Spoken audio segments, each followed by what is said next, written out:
انا مدینۃ العلم و علی بابھا، میں علم کا شہر ہوں اور علی کا ترجمہ نہیں کیا، لفظ علی رکھ دیا، اور جب لفظ علی رکھا ہے تو پھر لفظ علی ہی رہنے دو، ٹھیک ہے نا؟ اسے بعد میں طے کریں گے کہ اس علی کے معنی کیا ہیں، ابھی طے کریں گے کہ لفظ علی کے معنی کیا ہیں۔ میں علم کا شہر ہوں اور اس کا دروازہ علی ہے، جو علم چاہتا ہے وہ دروازے تک آ جائے۔ عجیب و غریب بات یہ ہے کہ علم الحدیث کی دو معتبر ترین کتابیں صحیح بخاری اور صحیح مسلم، ان دونوں کتابوں میں یہ روایت موجود نہیں ہے۔ سنو ذرا اس طریقے سے بھی سنو، بالکل آف دا ریکارڈ بول رہا ہوں، بالکل آف دا ریکارڈ۔ ایجنڈا کچھ اور تھا، علماء کرام نے آ کے ایجنڈا تبدیل کر دیا، علماء کرام نے ایجنڈا تبدیل کیا، تو پھر بھوگتے ہیں علماء کرام، ٹھیک ہے نا؟ تم یہ سننا کہ علم الحدیث کی دو معتبر ترین کتابیں صحیح بخاری اور صحیح مسلم، ان دونوں کتابوں میں یہ روایت موجود نہیں ہے، ٹھیک؟ سن لیا تم نے؟ کئی سو سال کے بعد ایک بہت بڑے محدث گزرے جن کا نام ہے ابو عبداللہ حاکم نیشاپوری۔ یہ بہت بڑے محدث ہیں اور ان کا نام یاد رکھو، یہ تمہارے کام کے آدمی ہیں۔ ابو عبداللہ حاکم نیشاپوری۔ حاکم نیشاپوری نے چونکہ نگاہ تھی نا پوری علم الحدیث کے اوپر، ساری حدیثیں ان کے نگاہ میں تھی، حاکم نیشاپوری نے وہ روایتیں نکالی جو امام بخاری اور امام مسلم رحمت اللہ علیہما کے معیار پر پوری اترتی تھیں، اور پھر اتفاق سے ان سے چھوٹ گئیں۔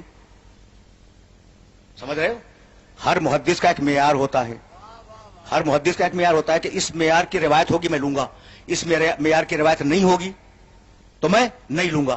حاکم نیشاپوری کہتے ہیں کہ انا مدینۃ العلم و علی بابھا، یہ دونوں کے معیار پہ پوری اترتی ہے۔ پھر انہوں نے کیوں نہیں لکھی؟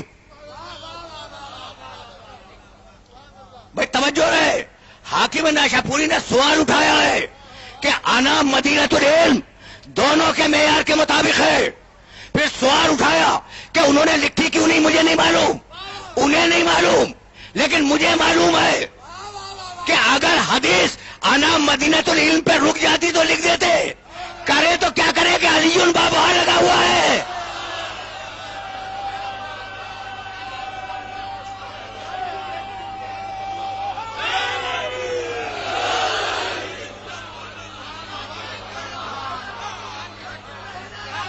سننا بھائی،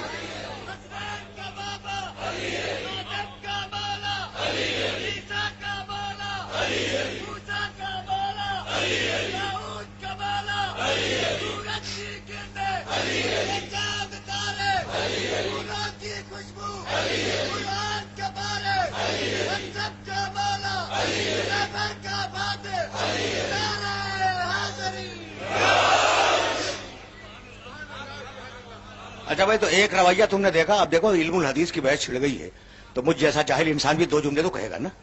تو بخاری و مسلم میں یہ روایت موجود نہیں ہے، جبکہ حاکم نیشاپوری نے کہا کہ یہ ان کے معیار کے مطابق ہے، تو یہ ایک بیہیویئر تھا کہ کسی نے اسے قبول ہی نہیں کیا۔ اچھا، دوسرا بیہیویئر، ہمارے نابغہ روزگار علامہ حلی، نام تو سنا ہوگا، علامہ حلی کی کتاب ہے نہج الحق۔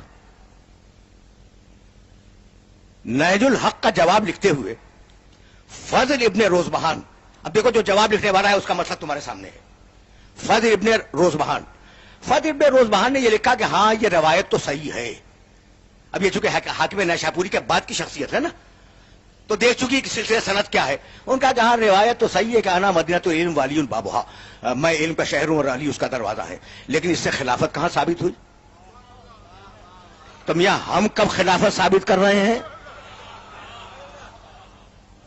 بھائی ہم نے تو کوئی دعویٰ نہیں کیا نا، تو کہا کہ بھائی کہا تو تھا، سننا بھائی سننا، اس لیے کہ بہت زیادہ وقت نہیں ہے میرے پاس، بہت زیادہ وقت نہیں ہے، اب بات کو کہیں بہت دور لے جانا ہے، بہت دور، سنتے چلو۔ تو کہا کہ اس سے فضیلت تو ثابت ہے علم کی، لیکن اس سے خلافت ثابت نہیں ہے، ٹھیک ہے نا؟ تو میں نے کب کہا کہ میں اس سے خلافت ثابت کرنے جا رہا ہوں؟ اگرچہ ثابت ہے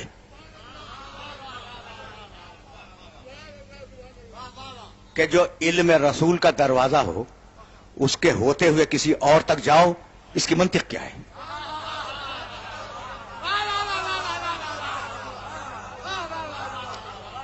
میں بہت احتیاط کے ساتھ، دیکھو میں کسی پر کوئی اعتراض نہیں کرتا، خدا کی قسم کسی پر کوئی طنز نہیں کرتا، لیکن مجھے حق ہے نا کہ میں اپنا کیس پلیڈ کروں۔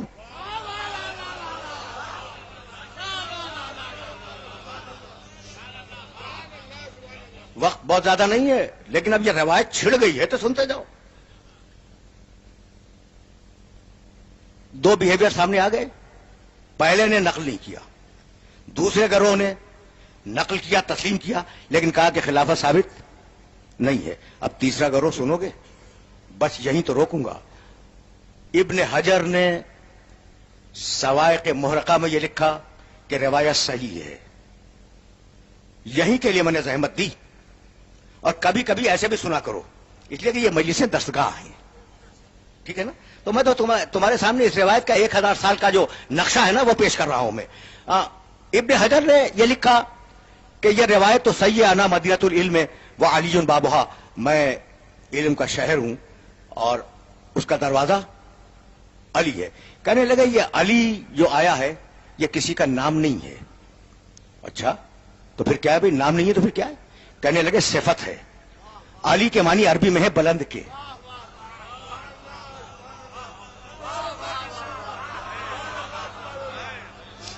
دیکھا، علماء اسلام ایٹم بم تو نہ بنا سکے،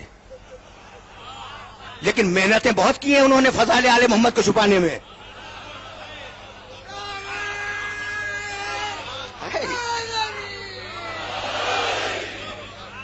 ہے تو یہی کہ کچھ نہ کچھ تو ایجاد کیا نا، کچھ نہ کچھ تو ایجاد کیا بھائی۔ توجہات مبذول رہے ہیں، توجہات مبذول رہے ہیں۔ تو اب میں تو اتحاد بین المسلمین کا قائل ہوں، اور میں نے اس ترجمے کو قبول کر لیا۔ انا مدینۃ العلم، میں علم کا شہر ہوں، وعلی بابھا، اس کا دروازہ بہت بلند ہے۔ اب تیسرا ٹکڑا پڑھو، من اراد العلم فلیات الباب، جس کو علم چاہیے وہ بلندی تک جائے۔ مقصد کیا ہے؟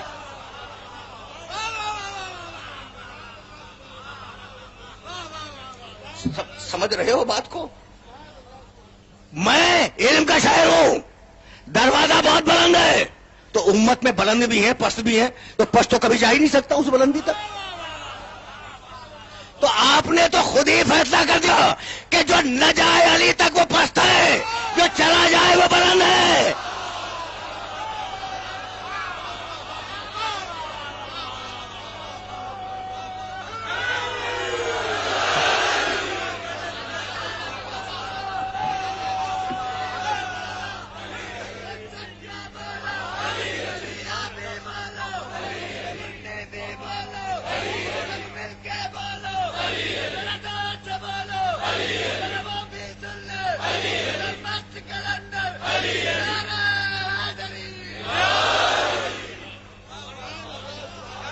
بات پہنچ رہی ہے بھائی؟ رکے رہو، خدا کی قسم رکے رہو۔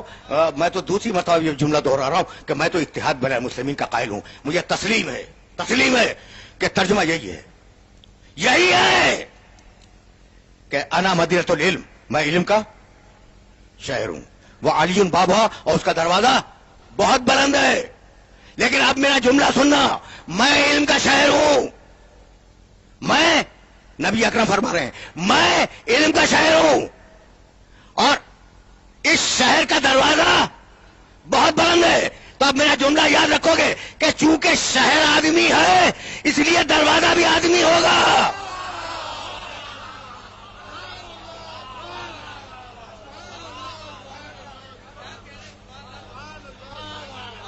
پہنچ رہا ہے یہ میسج؟ نہیں بھائی، ذرا سا میں نوجوان دوستوں تک تو جملہ پہنچا دوں، اپنا پیغام ان نوجوان دوستوں کو پہنچا دوں جو مجھے بہت بڑی دیر سے گھور رہے ہیں۔ بھائی اتحاد بین المسلمین میرا شعار ہے، میرا شیوا ہے، اور میں تمہیں بھی نصیحت کروں گا کہ ملت میں اتحاد رکھو، اس ترجمے کو تسلیم کرو کہ میں علم کا شہر ہوں، اس کا دروازہ بہت بلند ہے، لیکن اس فٹ نوٹ کے ساتھ کہ چونکہ شہر آدمی ہے اس لیے دروازہ بھی آدمی ہوگا، مگر ایسا آدمی جو ہمیشہ بلندیوں پہ نظر آئے، ایسا آدمی جو ہمیشہ بلندیوں پہ نظر آئے نہیں ملے گا کوئی شخص، مگر ایک ہی شخص کبھی بت توڑتے وقت دوش محمد کی بلندی پہ ہوگا اور کبھی غدیر میں دست محمد کی بلندی پہ ہوگا۔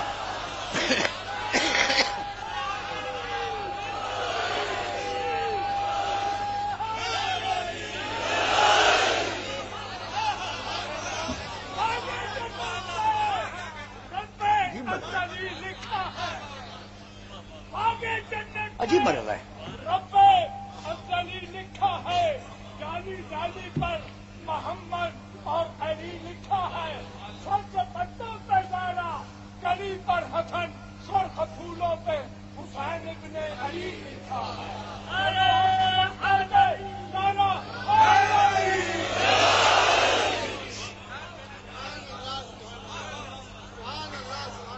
سمجھ میں آ گیا؟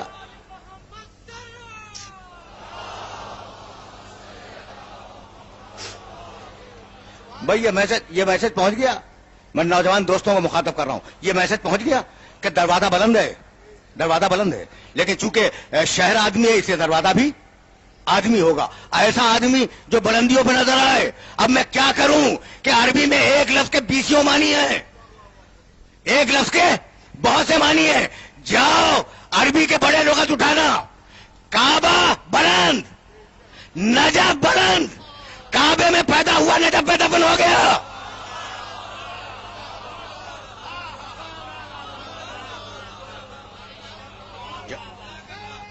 دیکھنا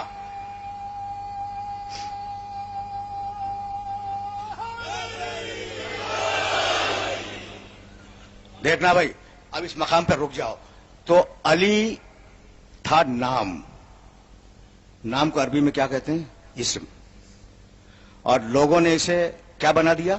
صفت، ایڈجیکٹو۔ یہی تو کیا کہ علی کسی کا نام نہیں ہے بلکہ یہاں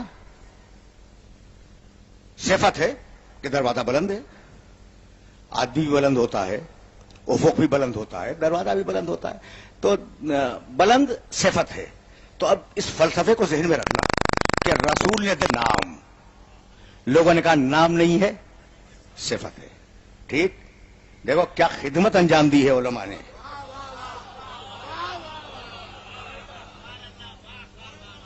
کیا خدمت انجام دی ہے علماء نے۔ رسول نے دیا تھا نام علی، لوگوں نے کہا کہ نام نہیں ہے صفت ہے، اور اب خدا نے ایک صفت دی، وَمِنَ النَّاسِ مَن يَشْرِي نَفْسَهُ ابْتِغَاءَ مَرْضَاتِ اللَّهِ وَاللَّهُ رَءُوفٌ بِالْعِبَادِ۔ بندوں میں ایک بندہ ایسا بھی ہے جس نے نفس بیچا، مرضی خریدی۔ جاؤ حوالہ نہ ملے تو پھر میرے کتب خانے میں آ کے حوالہ دیکھ لینا۔ علامہ جلال الدین سیوطی رحمۃ اللہ علیہ نے اگرچہ روایت کو رد کیا ہے مگر روایت نقل کر دی ہے۔ سننا بھائی سننا، خدا کی قسم سننا، اور سنو گے تو حیران ہو جاؤ گے۔ انہوں نے روایت نقل کی کہ یہ جو آیت ہے نا، وَمِنَ النَّاسِ مَن يَشْرِي نَفْسَهُ ابْتِغَاءَ مَرْضَاتِ اللَّهِ، یہاں نام نہیں ہے صفت ہے کہ بندوں میں ایک بندہ ایسا ہے جو نفس کو بیچتا ہے، مرضی کو خریدتا ہے۔ کہنے لگے اس سے مراد عبد الرحمن ابن ملجم ہے۔ حوالہ میں نے اس لیے دیا کہ میں زبانی بات کرنے کا عادی نہیں ہوں، دیکھ لینا تفسیر میں جا کے۔ اگرچہ انہوں نے رد کیا ہے لیکن ایک راوی نے کہہ تو دیا کہ اس سے مراد علی نہیں ہے۔ کون ہے؟ عبد الرحمن ابن ملجم۔ کتنی بڑی دشمنی ہے علی سے۔ تو اب امت کا ایک طریقہ میری سمجھ میں آ گیا۔ بھائی سننا خدا کی قسم، امت کا طریقہ کہ اگر نام دیں گے تو کہیں گے کہ صفت ہے، اگر صفت دیں گے تو کہیں گے یہ مراد نہیں ہے وہ مراد ہے۔ اسی لیے رسول نے ایک ساتھ 5 صفتیں بیان کی۔ لَأُوتِيَنَّ رَایَةَ غَدًا رَجُلًا كَرَّارًا غَیْرَ فَرَّارٍ يُحِبُّ اللَّهُ وَرَسُولُهُ وَيُحِبُّ اللَّهُ وَالرَّسُولُ۔ اب لے جاؤ کسی اور کی طرف۔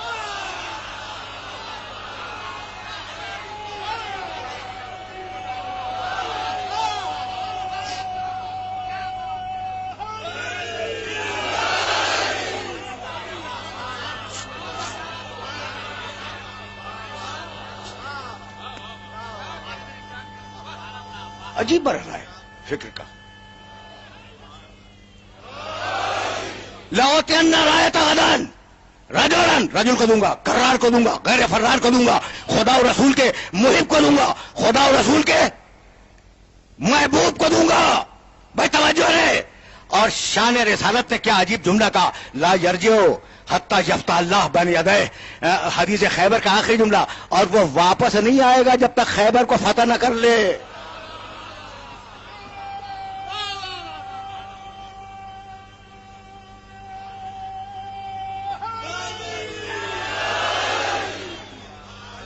بھائی ہم نے ہاتھ جوڑ لیے اور ہم نے یہ عرض کی کہ بھائی تم علیون بابوہا میں نام کو تم نے صفت بنا دیا، اور آیت ہجرت میں تم نے صفت کو کسی اور پہ منطبق کر دیا، تو لے جاؤ کسی اور کو رجل کہہ دو، کسی اور کو کرار کہہ دو، کہیں اور لے جاؤ اس روایت کو.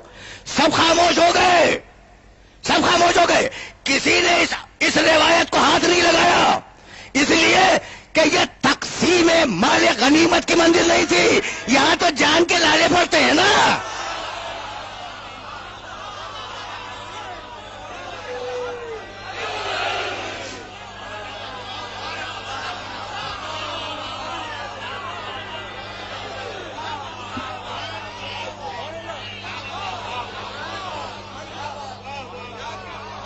بس میرے عزیزوں، میرے دوستوں، نگاہ نبی، میں کیا جملہ کہوں، کبھی کبھی میں سوچنے پہ آمادہ ہو جاتا ہوں.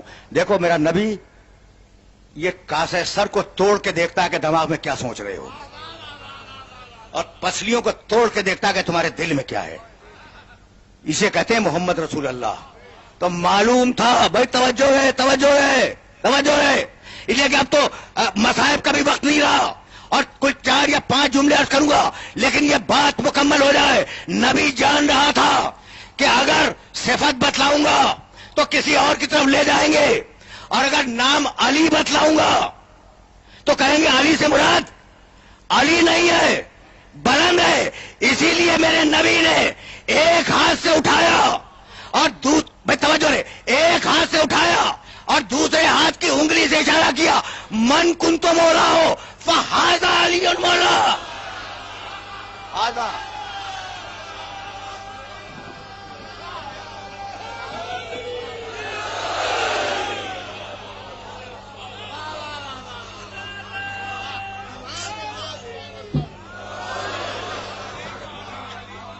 بس میرے عزیزوں، میرے دوستوں، اب دامن وقت میں واقعی گنجائش نہیں ہے. اور پرسوں میں نے عرض کیا تھا کہ اذان مغرب سے، بہرحال اذان مغرب سے قبل اس گفتگو کو ختم ہو جانا ہے. اب اس سے زیادہ زحمت نہیں دوں گا. بات اس مقام پر مکمل کر رہا ہوں کہ امت کی یہ کوشش تھی، یعنی سب کی نہیں، کچھ لوگ کہ اگر نام ہو صفت میں بدل دو، صفت ہو تو یہ مراد نہیں ہے، وہ مراد ہے. پورا ایک منصوبہ ہے، اور اگر کبھی تم نے مجھے یاد دلا دیا تو اس منصوبے کے کچھ اور اجزاء تمہاری خدمت میں پیش کروں گا. لیکن مجھے ایک جملہ کہنے کی اجازت دو. ایک جملہ. دیکھو، علی بڑے خوش قسمت تھے. جب کعبے میں پیدا ہوئے جب خوش قسمت تھے، جب دست رسول پہ آئے جب خوش قسمت تھے، جب دوشے رسول پہ کھڑے ہوئے بتوں کو توڑ رہے تھے جب بھی خوش قسمت تھے، کامیاب تھے. علی کامیاب تھے، ٹھیک ہے نا؟ اور جب ضربت لگی ہے جب بھی کامیاب تھے. لیکن مجھے ایک جملہ کہنے دو کہ ایک خدشہ، بلکہ نہیں خدشہ نہیں، ایک خلش ذہنوں کے اندر موجود ہے کہ ہم اس پوزیشن میں نہیں ہیں کہ علی کے قاتلوں کا نام لے سکیں. یہ جملہ تم تک پہنچا؟ ہم اس موقف میں نہیں ہیں. علی کے قاتل چھپ گئے، حسن ابن علی کے قاتل چھپ گئے. حسین نے ایسا میدان منتخب کیا جہاں تلوار سے لکیر کھینچ دی کہ قاتل کدھر ہے، مقتول کدھر ہے.